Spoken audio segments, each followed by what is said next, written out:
Today, I'm explaining what it means when your CPU usage spikes to 100% in Task Manager. Let's get started. What you're seeing. When you open Task Manager by pressing Control, Shift, and Escape, you might notice the CPU usage suddenly jumps to 80% or even 100%, then quickly drops back to normal levels. Is this a problem? The answer is no. This is absolutely normal, and you don't need to worry about it. Here's why.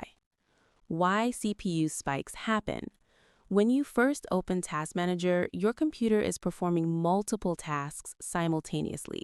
It's loading the Task Manager program itself, gathering system information, updating processes, and displaying all that data on your screen. All of this happens in a split second, which causes a temporary spike in CPU usage.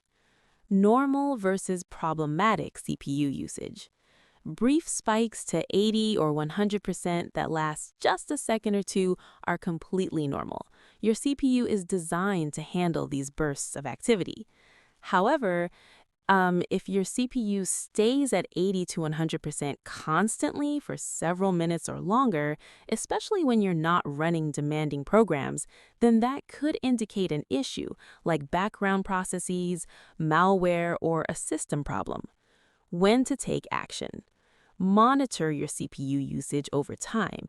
If it consistently remains high even when idle, check which processes are using the most resources in Task Manager. You may need to close unnecessary programs or run a virus scan. And that's it.